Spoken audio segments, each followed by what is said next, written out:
সুপ্রিয় দর্শক, আজ আমরা এমন এক অদ্ভুত মানুষের গল্প শুনবো, যিনি জুতো না পরেই বাড়ি থেকে মাইলের পর মাইল হেঁটে চলে যেতেন,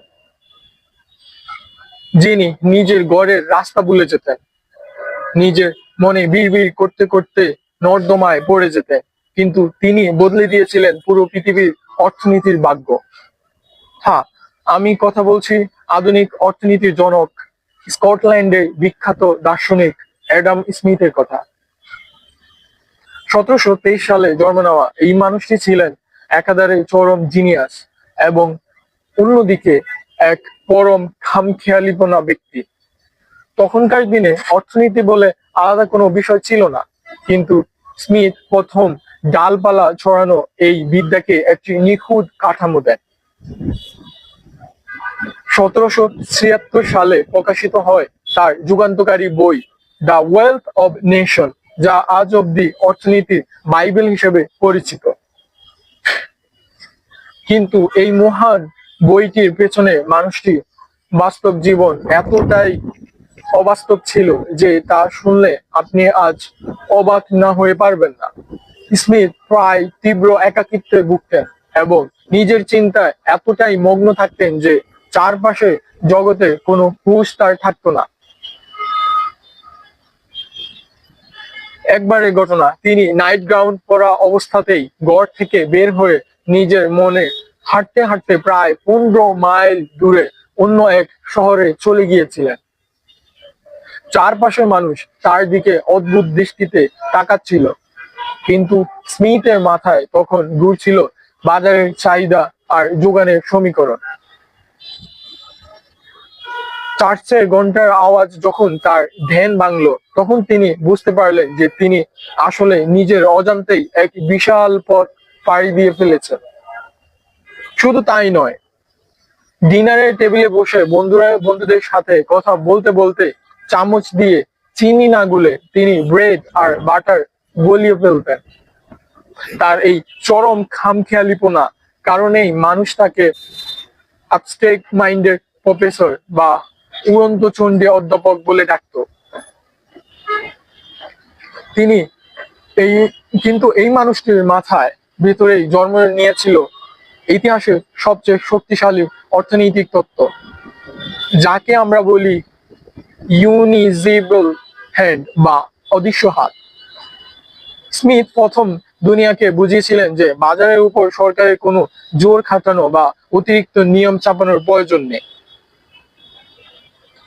তিনি বলেছিলেন, একজন কসাই, একজন রুটি বিক্রেতা কিংবা একজন মদ বিক্রেতা কিন্তু আমাদের দয়া করে তাদের পণ্য দেয় না। তারা পণ্য বিক্রি করে তাদের নিজেদের স্বার্থে, নিজেদের পকেটে লাভ বা মুনাফা তোলার জন্য। কিন্তু মজার বিষয় হলো, তাদের এই নিজস্ব স্বার্থের কারণেই বাজারে চমৎকার একটা ভারসাম্য বা যোগান তৈরি হয়। আর এই পুরো ভারসাম্যটা পর্দার আড়াল থেকে যে শক্তিটি নিয়ন্ত্রণ করে, তাকেই অ্যাডাম স্মিথ নাম দিয়েছিলেন অদৃশ্য হাত। তিনি বিশ্বাস করতেন, মানুষ যখন নিজের লাভের জন্য কাজ করে, তখন সমাজের উন্নতি আপনা আপনি বা স্বয়ংক্রিয়ভাবেই হতে থাকে। স্মিথের এই মুক্ত বাজার অর্থনীতি বা লেইসে ফেয়ার তত্ত্বই পরবর্তীকালে আধুনিক পুঁজিবাদ বা ক্যাপিটালিজমের ভিত্তি স্থাপন করেছিল। তবে খামখেয়ালি এই মানুষটি কিন্তু মোটেও স্বার্থপর ছিলেন না। তিনি নৈতিকতা নিয়েও এক বিশাল বই লিখেছিলেন, যার নাম the theory of moral sentiment, যেখানে তিনি দেখিয়েছিলেন মানুষের ভিতরে যেমন স্বার্থপরতা আছে, ঠিক তেমনি অন্যের প্রতি সহানুভূতি বা এমপ্যাথি ও সমানভাবে কাজ করে। অথচ ইতিহাসে কি অদ্ভুত পরিহাস, আজ পুরো পৃথিবী তাকে চেনে শুধু পুঁজিবাদের কঠোর সমর্থক এবং বাজার মুক্ত স্বাধীনতা রূপকার হিসেবে। তার ব্যক্তিগত জীবনেও ছিল রহস্য ঘেরা। তিনি সারা জীবন অবিবাহিত ছিলেন এবং নিজের মায়ের সাথেই জীবনের শেষ দিন পর্যন্ত কাটিয়েছেন। এমনকি মৃত্যুর আগে তিনি তার লেখা সমস্ত অপ্রকাশিত ডায়েরি এবং নোট পুড়িয়ে ফেলার কঠোর নির্দেশনা দিয়ে গিয়েছিলেন। তিনি চাননি তার মাথার ভেতরে কোনো অসমাপ্ত বা কাঁচা আইডিয়া নিয়ে মানুষ ভুল ব্যাখ্যা করুক বা তাকে ভুল বুঝুক।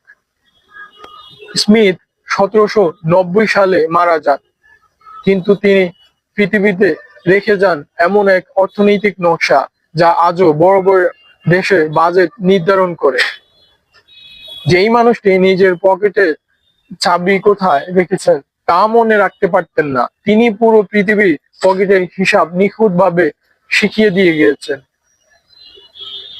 আজকের দিনে দাঁড়িয়ে আমরা যে বিশ্বায়িত বাজার এবং মুক্ত বাণিজ্যের সুবিধা ভোগ করছি, তার বীজ বোনা হয়েছিল এই অদ্ভুত প্রফেসরের মাথাতে।